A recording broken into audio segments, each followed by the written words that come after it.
আমার ছেলে হঠাৎ করে নভেম্বর মাসে অসুস্থ হয়ে কিডনি রোগে আক্রান্ত হয়েছে।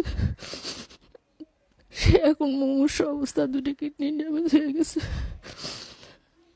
আমাদের পক্ষে এই কিডনি ব্যয়ভার বহন করা কঠিন। অনেক চিকিৎসা করলাম 2 মাসে। সে এখন মৃত্যু সজ্জায়। সেই তো সে বাঁচতেছে, আমরাও আমাদের ছোট সন্তানকে বাঁচানোর জন্য চেষ্টা করতেছি। যদি কোনো সহৃদয়বান ব্যক্তি আমাদের একটু সাহায্যের হাত বাড়ায় দেয়, তাহলে আমার ছেলেটা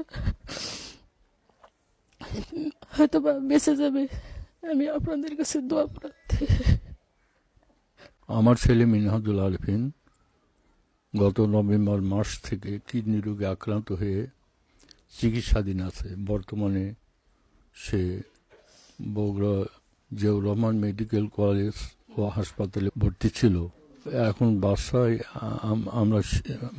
বাসায় আমরা তাকে শিফট করেছি। তার চিকিৎসার ব্যয় বহনের জন্য বিপুল পরিমাণ অর্থের প্রয়োজন।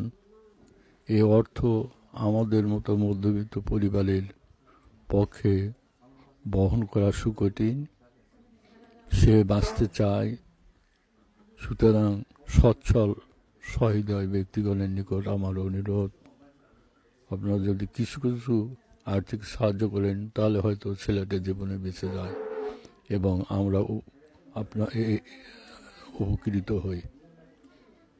আমি সহৃদয় ব্যক্তিগণের নিকট এই অনুরোধ জানাইতেছি।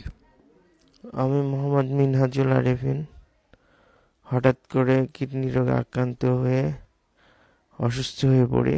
পরবর্তীতে ডাক্তারের কাছে যাওয়ার পরে ডাক্তার বলে আমার 2টা কিডনি নষ্ট হয়ে গেছে, আমার কিডনি ট্রান্সপ্লান্ট করার দরকার। পরবর্তীতে খোঁজ নিয়ে জানা যায় অনেক টাকার প্রয়োজন, প্রায় 30 লাখ টাকার মতো লাগবে, যা আমাদের এই মধ্যবিত্ত পরিবারের পক্ষে এই খরচ বহন করা সম্ভব না।